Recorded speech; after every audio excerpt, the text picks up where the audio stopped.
I was sitting at my son's dinner table when he leaned back in his chair and said, "Dad, you're just eating here. You don't do anything." The laughter from his wife cut deeper than the words themselves. For a moment, I stared at my plate, the food turning cold, and I felt like a stranger in the very home I had once built with my own hands. Decades of sacrifice erased in one careless insult. But I didn't argue. I smiled faintly, hiding the truth. Because what they didn't know was that the deed to this house was still in my name. And that night, while they slept soundly, I was already preparing the papers that would change everything. They thought I was powerless. They thought I was just an old man. But the house they mocked me in was about to slip right out of their hands. Stay with me until the end of this story to see what happened when I revealed the truth. And before we begin, tell me in the comments what city are you watching from, and don't forget to subscribe to the channel for more stories like this. The evening air in Houston carried the faint scent of grilled meat and blooming jasmine as I walked up the driveway to my son's house. The neighborhood was quiet, trimmed lawns and shiny cars lining the street. But inside my chest, something restless stirred. Late spring always brought memories of the years I had worked double shifts to afford a home like this for my family, only to stand now on the outside, a visitor to my own blood. The porch light flickered once, and when the door opened, my son's wife greeted me with a polite smile, her eyes already glancing past me toward the kitchen. Inside, the table was set, laughter echoing from the dining room where my grandchildren played. My son, tall and confident, barely looked up when I entered. He patted my back quickly, his gesture more duty than affection, and said, "Dad, grab a seat." I noticed the shift in his posture. He was the host now, not the boy who once clung to my hand on the walk to school. Settling into my chair, I watched him pour wine, boasting about his latest work project to his friends and family, his tone loud and full. Dinner began with small talk and clinking silverware.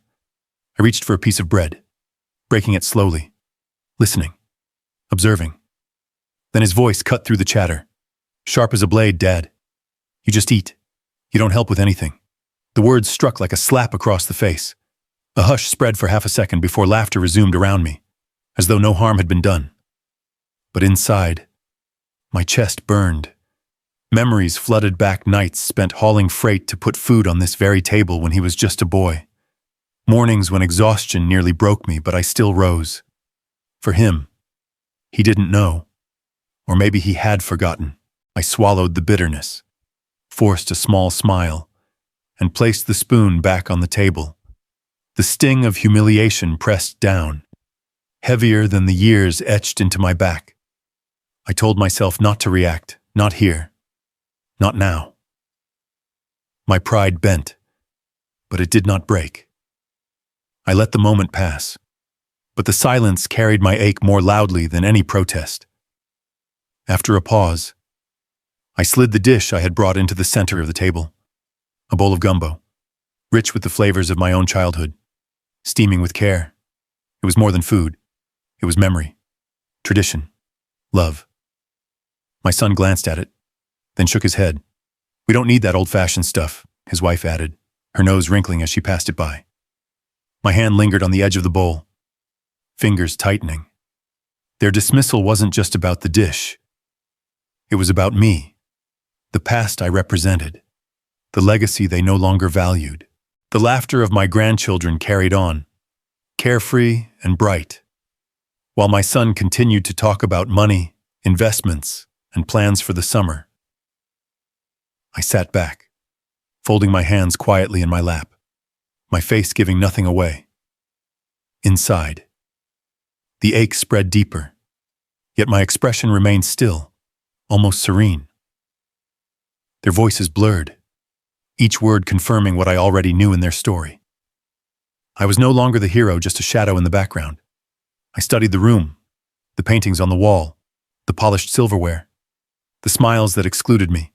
They lived comfortably, but the roots of that comfort came from soil I had once tilled with my own hands. And yet, tonight, I was treated like a burden, an extra mouth at their table. My heart grew heavy, but my eyes betrayed nothing. The plate before me sat untouched, a mirror of my place here present, yet unwanted. As the evening wound down, voices rising and falling like waves, a quiet clarity settled over me. Something had shifted. A thread had snapped inside.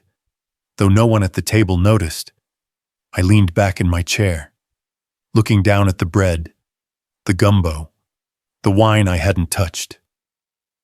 My hand brushed against the inside pocket of my jacket, where a folded piece of paper rested the deed. My decision, long in the making, had found its moment tonight. I smiled faintly, though no one caught it. Let them laugh. Let them dismiss. They thought this was just another dinner, just another night. But something had broken, and I knew what I had to do. I looked down at my untouched plate, then at the deed folded in my jacket pocket. They had no idea what was coming. The house had grown quieter after the dinner, plates stacked in the sink, the last of the neighbors drifting out with polite goodbyes, and the smell of grilled meat still hanging in the air. I stayed behind, not quite ready to leave, though no one asked me to stay. My feet carried me toward the living room, the place where so many of our family moments had once been frozen in time. Only this time, the walls felt strangely bare. The spot where my late wife's portrait used to rest above the mantel was empty, as if she had never lived, never smiled in this home. I reached up instinctively, fingertips brushing against smooth, newly painted wall. The shelves that once held pictures of birthdays, graduations, even the old wedding photo, were stripped clean. All that remained were store-bought decorations, vases with no story, books never opened, frames with glossy filler images. The emptiness was louder than any insult spoken at the table. I asked about it, quietly. "Where's the picture of your mother?" My voice cracked in the stillness. My son didn't even look up as he replied. "We redecorated, Dad, trying to modernize the place. Those old photos made it feel dated." Those words cut deeper than I let him see. Dated, as if she were a faded wallpaper pattern to be torn down. As if my years with her, the sacrifices we made together, were nothing more than clutter to be cleared out for a sleeker design. I wanted to protest, to tell him that a home without memory is no home at all. But my lips stayed sealed, my breath shallow, my heart weighed down by silence. While they cleared dishes, I lingered in the kitchen doorway. My son laughed with his wife, the sound bright to everyone but me. "Well, at least Dad helps tidy up," he joked, tossing a glance in my direction, "like our live-in housekeeper." She chuckled softly, and the words floated in the air, landing heavy on my chest. Housekeeper. Once, I built these walls with my own hands, paid every mortgage bill, patched every leak, carried every burden when money was thin. I was the man who set the table, not the servant who cleared it. Yet in their voices, I was nothing more than the help, a shadow cleaning up the mess of those who had taken center stage. I sat down alone in the living room again, staring at that bare shelf where my wife's smile used to greet me. The laughter from the kitchen faded into a dull hum.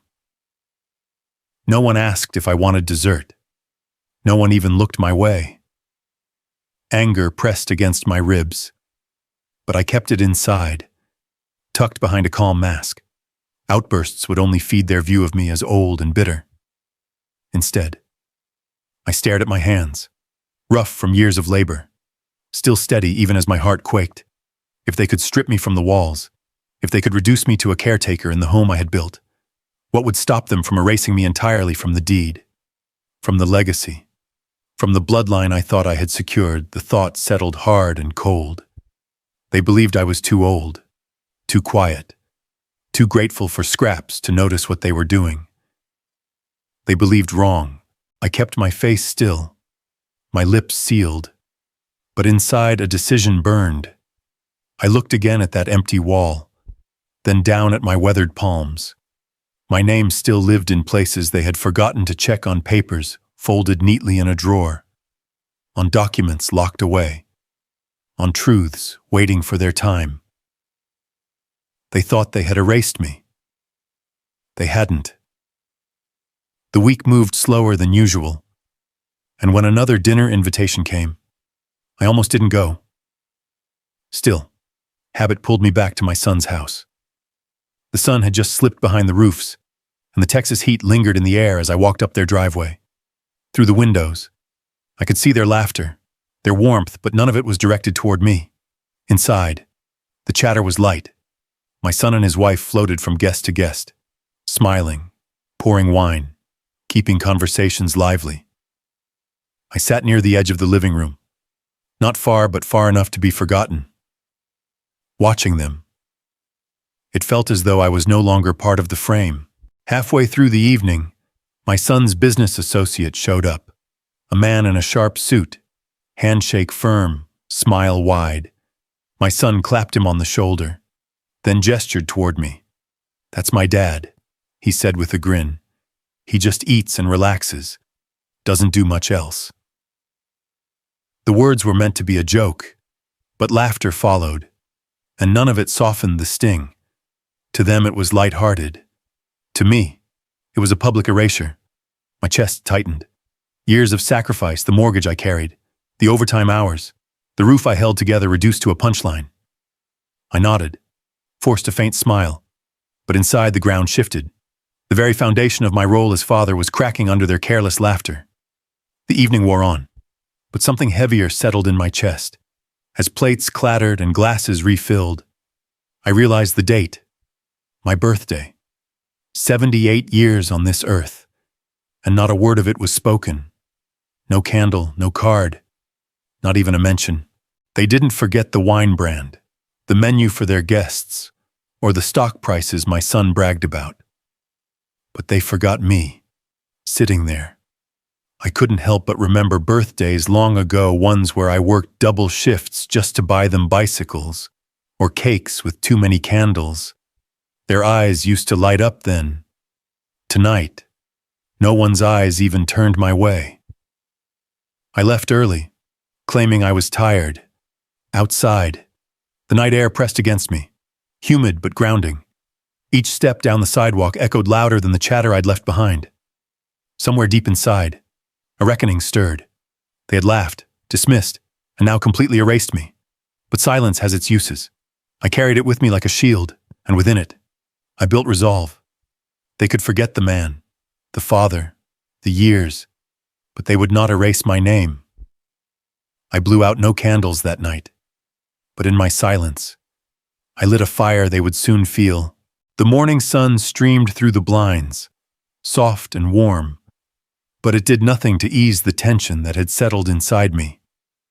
The kitchen smelled of toast and scrambled eggs, the kind of breakfast I used to make for my children when they were young.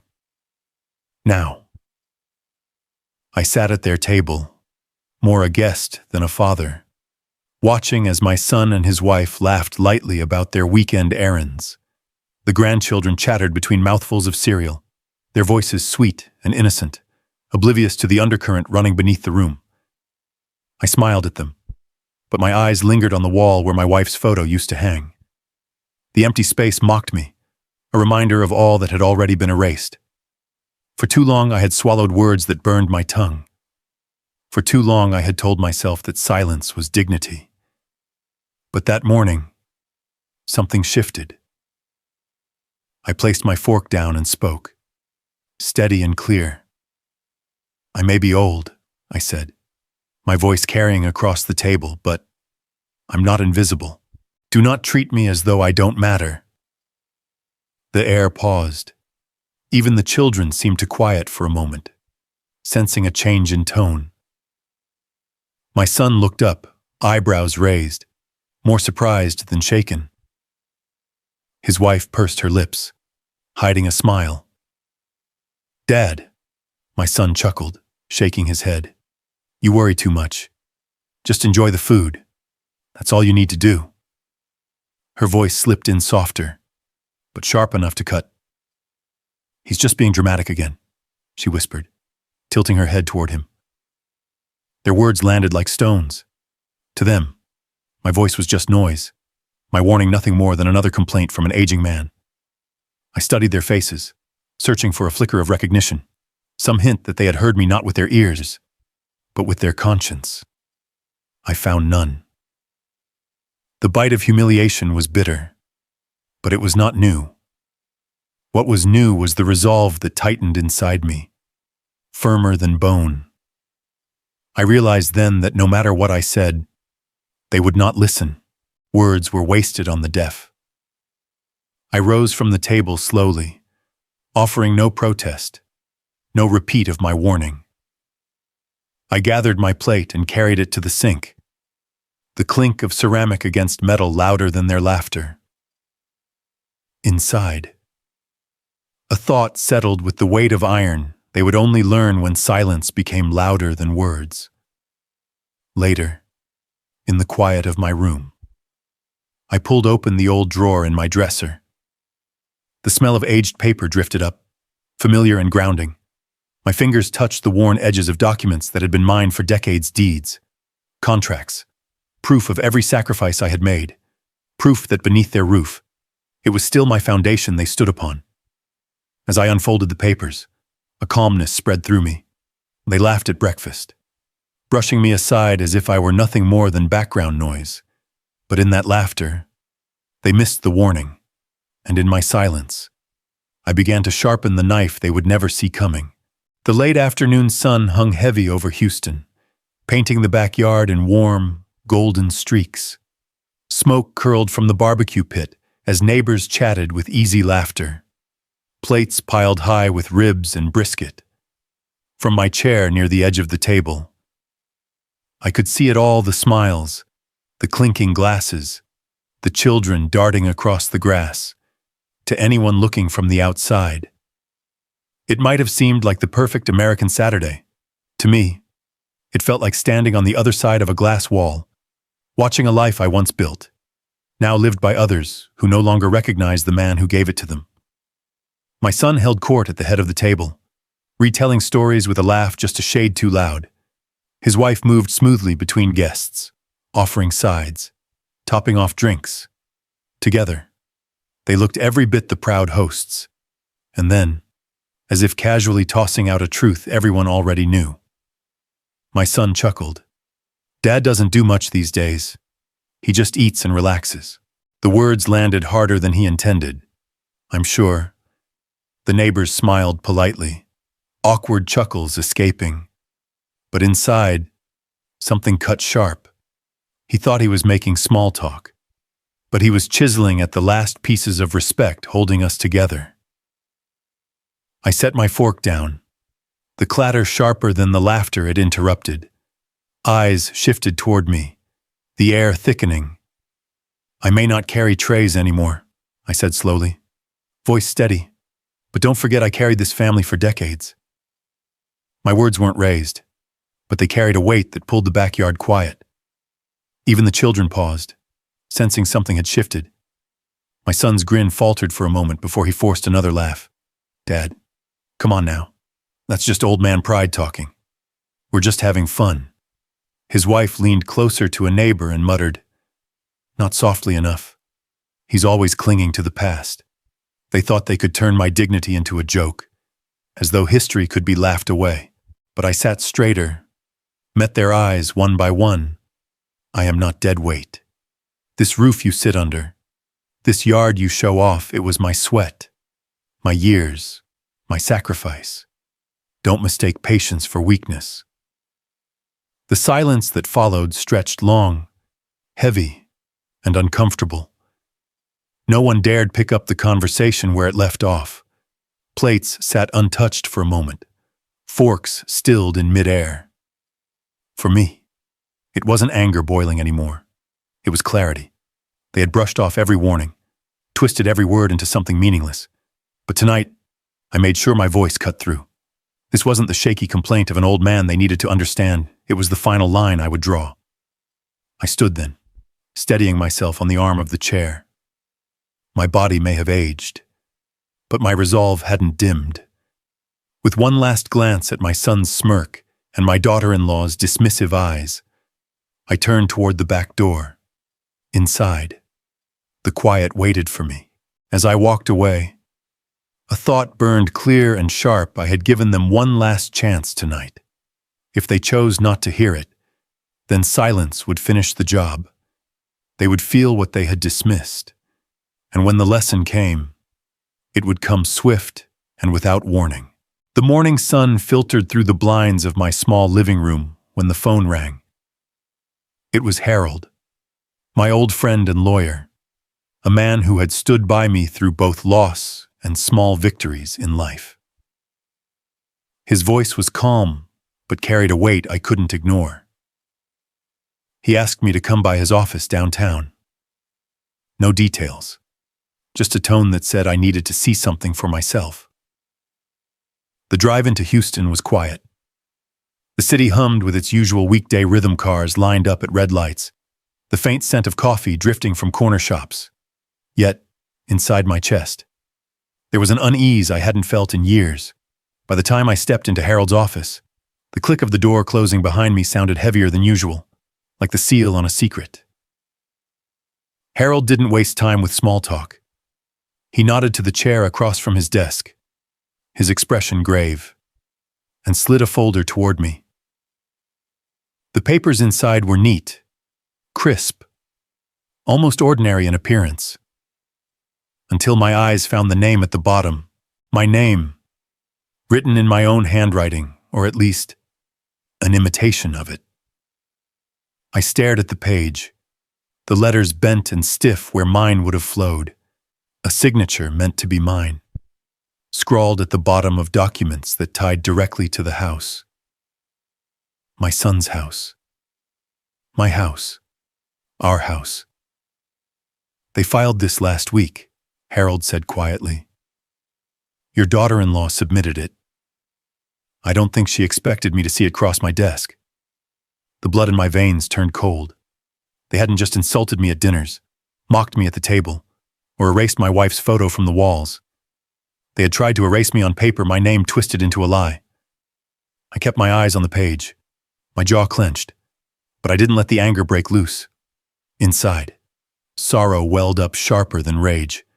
After everything I had given, after decades of sacrifice, they were willing to forge me out of existence. I'll understand if you're furious, Harold said gently. I'm past fury, I answered, my voice low and steady. This isn't anger. This is clarity. He leaned back, waiting. I don't want to fight in the living room. I don't want to shout across a dinner table. I want this handled where it can't be denied. Prepare the counter documents. Every page, every stamp, every seal it needs to be airtight. Harold nodded, relief in his eyes. He had expected an explosion, but I had no energy left for wasted words. I wasn't going to fight with fists or yelling. I would fight with the truth signed, sealed, notarized. The rest of the morning passed in a blur of ink and paper. I signed document after document, each one pressing my presence into permanence.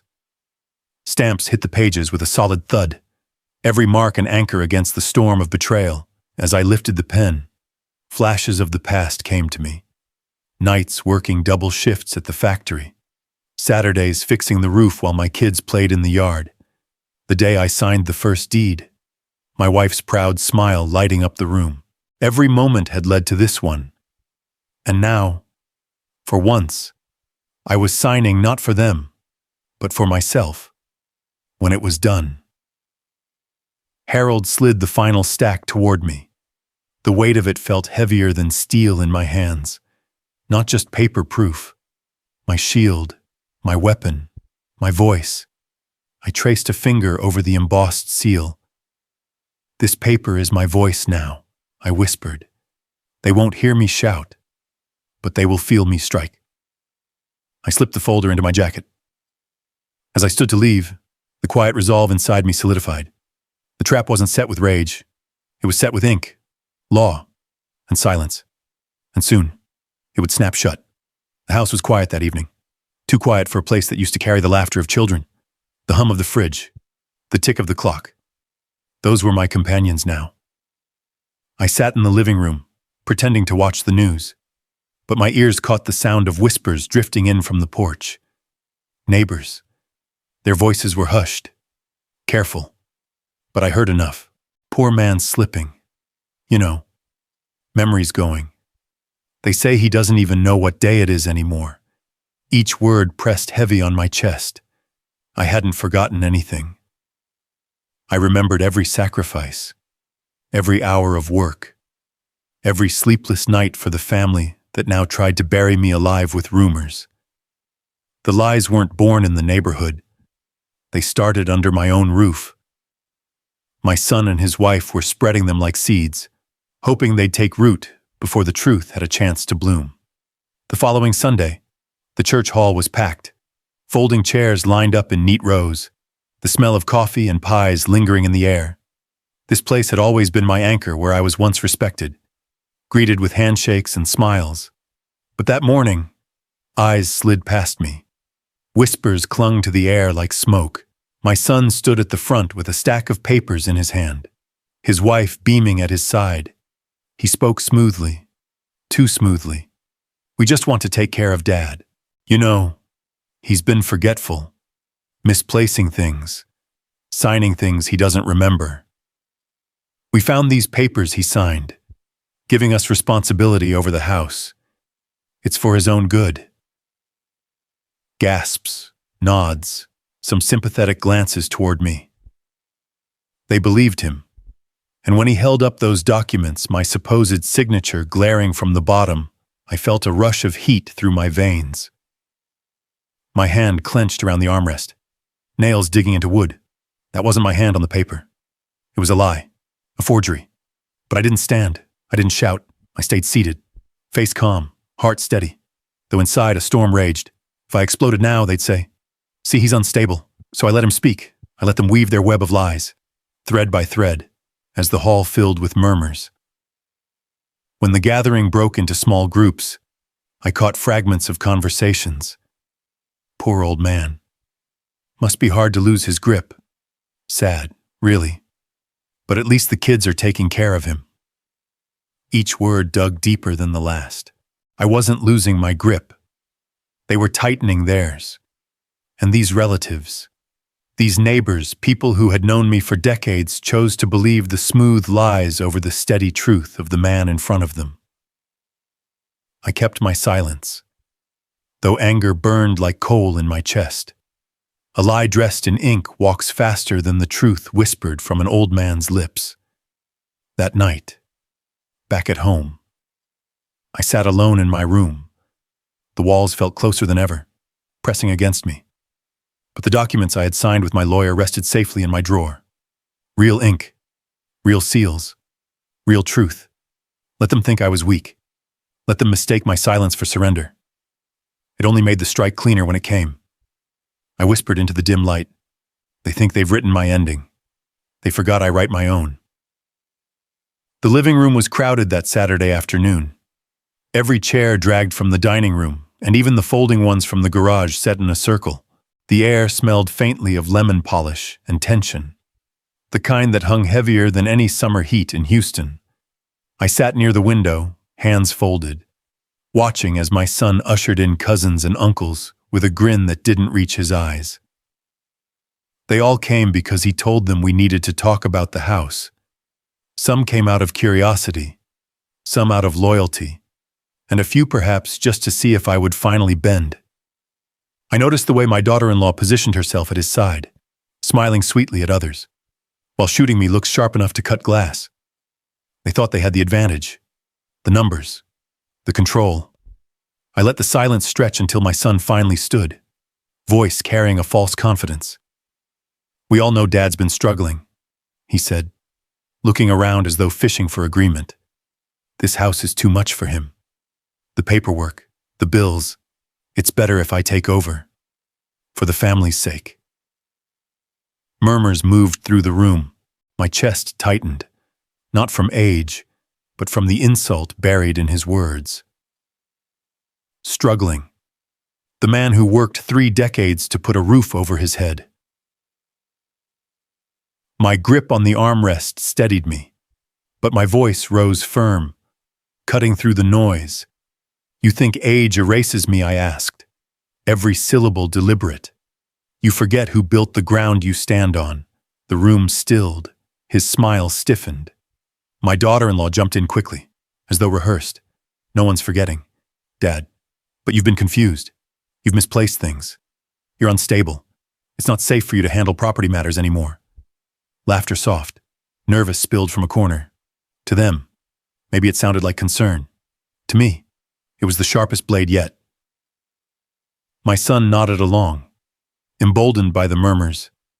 Exactly. We can't risk mistakes. We've already seen signs of what I interrupted. Rising slowly, letting my years carry weight into the air. That I don't bow to your disrespect, that I don't hand over everything I worked for. My voice trembled not with weakness, but with fury barely contained. I warned you once. You chose to laugh. You will not laugh today. Gasps fluttered when I reached into my jacket pocket. The thick envelope slid onto the coffee table with a thud louder than any shout. One by one, I spread out notarized papers, each stamped, each signed in ink that could not be forged. These, I said, my tone steady now, are the deeds. These are the papers that prove what is mine. They show your lies for what they are. The room shifted. Relatives craned their necks, eyes darting from the papers to my son's paling face. Whispers swelled. It's official. These are real. He knew all along. My daughter-in-law reached out as if to snatch them up, but I held her gaze, steel against her frantic energy. You tried to erase me with ink, I continued. You thought your lies would bury me, but I hold the truth, and it weighs heavier than your deception. The silence that followed was thicker than any argument. Some relatives looked away, shame written across their faces. Others whispered nervously, suddenly unsure whose side they had chosen. My son opened his mouth, but only half-formed words came out. His bravado cracked, voice faltering under the weight of proof laid bare. I leaned forward, eyes locked on his. This is only the beginning. If you still want war, then war you shall have. No one moved. Even the youngest grandchild, usually restless and loud, sat frozen, eyes wide. The papers lay on the table like thunderclouds, promising a storm yet to come. I turned, straightening my shoulders as I walked toward the door. Behind me, their silence burned hotter than any words. The morning after the storm felt heavy, as if the silence in my house had a weight of its own. The chairs in the living room were still slightly off kilter from last night's confrontation, and a faint echo of raised voices seemed trapped in the walls, waking alone. I moved slowly, the aches of age blending with the weariness of a man who had carried too many burdens for too long. The coffee pot hissed, but even its familiar sound couldn't drown the exhaustion of knowing my children had painted me as nothing more than a liability. I sat by the window, watching the Houston sun climb over the rooftops. Normally that light was a comfort, but today it felt like an interrogation, shining too brightly on a heart that wanted to stay hidden in the dark. The sacrifices of decades weighed heavier than the bones in my body. How could those same sacrifices be twisted into accusations of weakness and madness by mid-morning? The ripples from last night's meeting began reaching me. The phone buzzed with hesitant voices, cousins, uncles, distant relatives calling to ask what was true. One cousin said quietly, "Your son told us you'd signed the rights over already. He showed us papers." Another voice offered an apology. "Uncle, I didn't want to believe it." But the way he spoke, it sounded convincing. Some tried to straddle the fence, unwilling to take sides, afraid of breaking the fragile balance of family ties. Their hesitation hurt, but I couldn't blame them. Lies have a way of dressing themselves as truth when shouted loudly enough. Each call was a reminder that betrayal doesn't stay contained within four walls, it spills out, poisoning every relationship it touches. Yet beneath the sting, I sensed something else. Doubt had been planted in them too. They were beginning to see cracks in my son's story, even if they weren't ready to admit it out loud. As the day stretched on, word began to spread farther. Beyond family, a neighbor stopped me by the mailbox, her eyes darting nervously before she spoke. "I heard about the papers. Folks are saying, maybe it wasn't all true." I could tell the whispers had turned, inch by inch, against the son who had thought he was untouchable. The forged documents that had once been paraded as proof now carried the stench of dishonesty. People were distancing themselves, slowly but surely. The truth limps, I thought, recalling an old saying my father used to use, but it still arrives.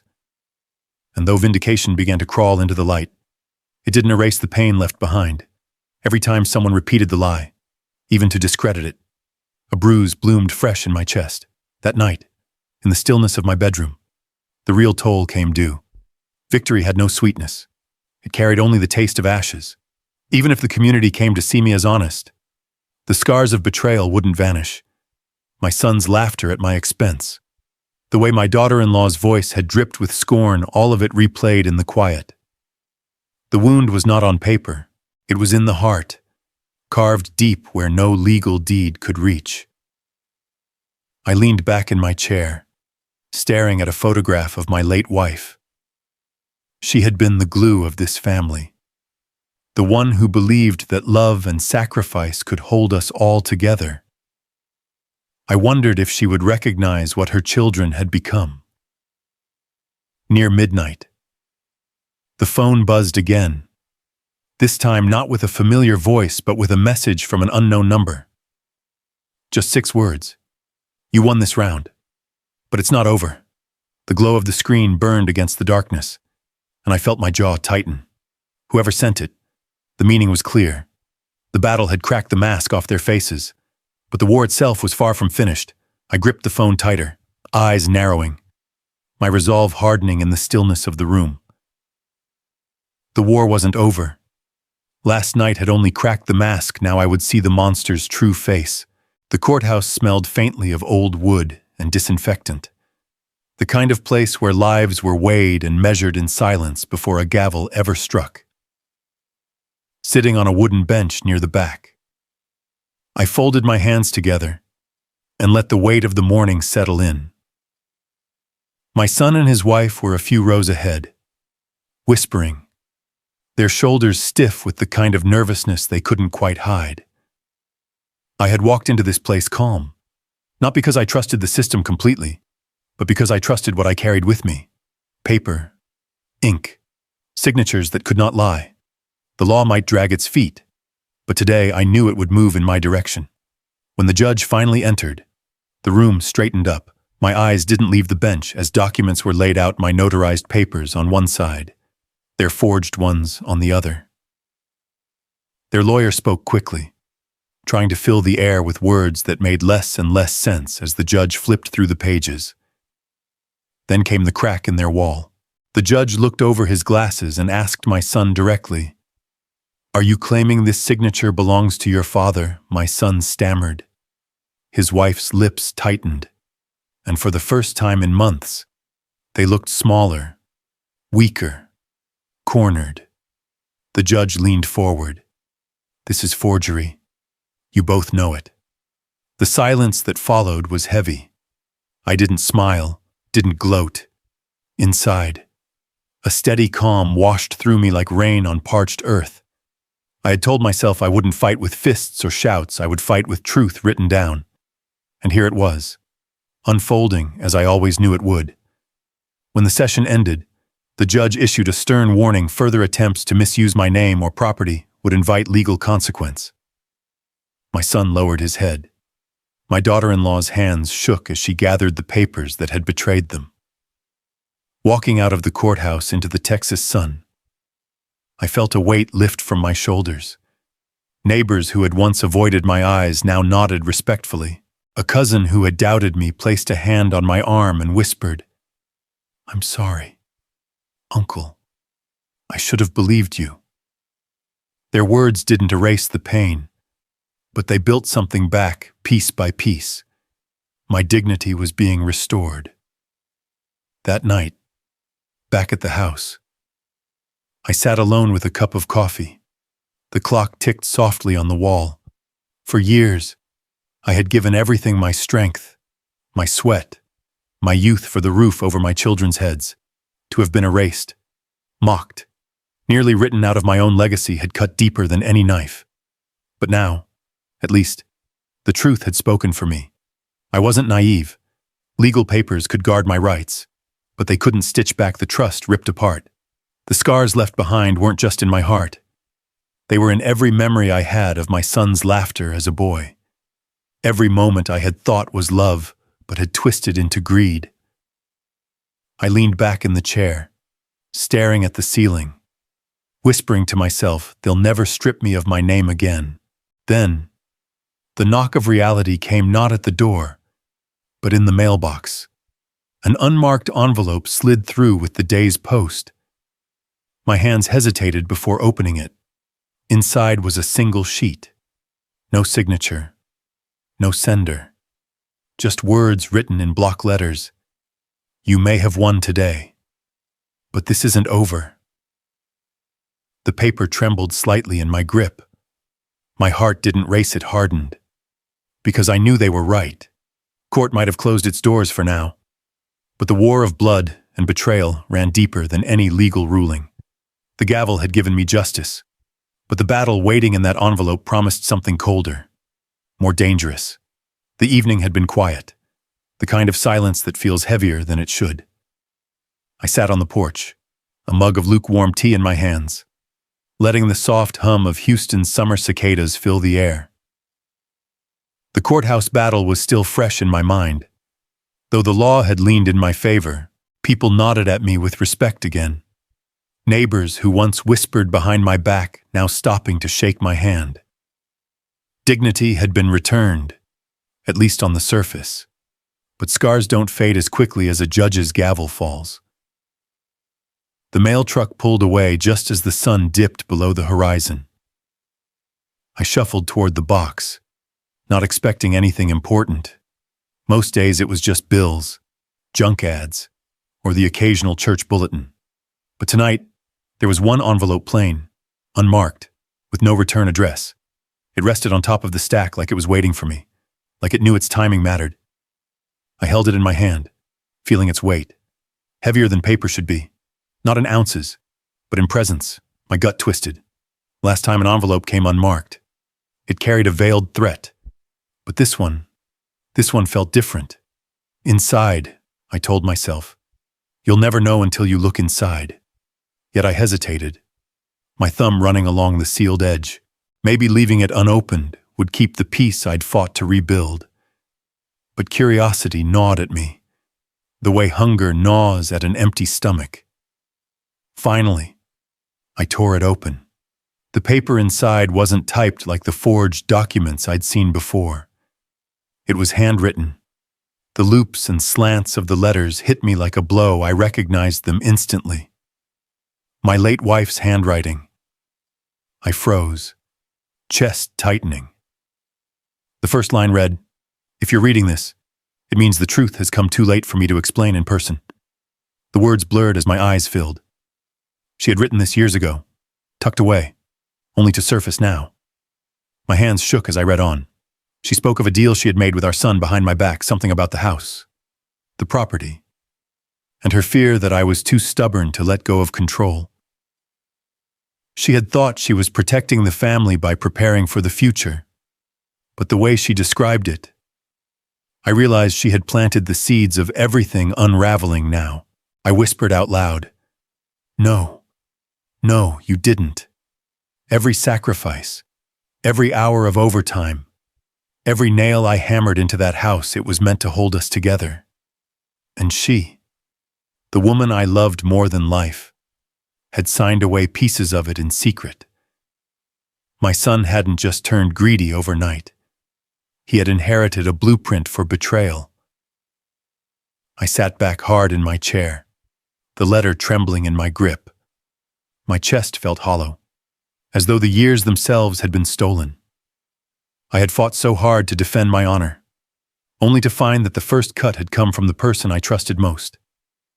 Memories assaulted me the way she used to hum in the kitchen, the nights we whispered about the children's futures, her hand in mine at the hospital when life felt fragile. I wanted to rip the letter apart, to tear it until the past disappeared. But I couldn't, because in the ink of her confession was a truth I couldn't bury. "How could you do this to me?" I muttered into the empty air. My voice cracked, and for the first time in years, tears streamed without restraint. The room seemed to close in, the walls pressing tighter, suffocating me with memories I had tried to hold sacred. Betrayal from a son was one thing. Betrayal from her, even from beyond the grave, was another wound entirely. I folded the letter back, hands trembling so badly it took me 2 tries to slip it into the envelope again. My chest heaved as if every breath was a fight. Just then, the phone rang. The sound cut through the heavy silence like a blade. I glanced at the screen. My granddaughter's name lit up, her picture smiling back at me. I froze. Did she know about the letter? Had the lies and secrets reached her? The phone kept ringing, the light flashing in the dim room, my hand hovering above it, caught between answering and letting it go. The letter sat on the table beside me, its presence louder than any voice on the line. The letter sat on the kitchen table long after I read it, its edges curling under the weight of my hand. The truth it carried was heavy, but heavier still was the choice I faced. I could bury it, add it to the long list of hurts I had swallowed in silence, or I could let it be the spark to end this war on my own terms. 78 years of life had taught me one thing: silence has its place. But there comes a time when silence turns into surrender. And I wasn't ready to surrender, not to my son, not to his wife, not to betrayal dressed up as family. That evening, with the letter folded neatly in my pocket, I resolved this would be my last stand. Not a bitter man's revenge, but a final reckoning, a chance to reclaim what was stolen, my dignity. The following weekend was my grandson's graduation party. The air in Houston carried the scent of barbecue, laughter spilling from the yard as relatives gathered. Pretending nothing had happened, I stood at the edge of it all. Their smiles strained as they greeted me. To them, I was the old man who had weathered storms and somehow remained standing. To my son and his wife, I was still their problem to manage, their obstacle to erase. I let them have their small talk, let them laugh, let them believe I was too tired to rise again. Because when the time came, I wanted my words to fall like thunder, sharp, undeniable, and unforgettable. When the music softened and glasses clinked for toasts, I stood. My hands trembled, not from weakness, but from the power I held in them. The letter, folded crisp, lay between my fingers. "I've been silent long enough," I said. The laughter hushed, the room tilting into unease. My son frowned. His wife's smile stiffened. I opened the letter and began to read not my words, but theirs. The truth they had hidden, the schemes they had woven behind my back. A property deal cut years ago, signed in shadows, meant to cheat me from what I built. Gasps rippled through the crowd. My son's face drained of color. He stammered, That's not what it looks like." But lies lose their shine under the weight of truth. I placed the letter down and lifted another set of papers, my own, stamped and sealed. For every false deal you made, I made one stronger. For every lie you wrote in ink, I wrote the truth in stone. This house, this name, this dignity you tried to bury, it was never yours to take.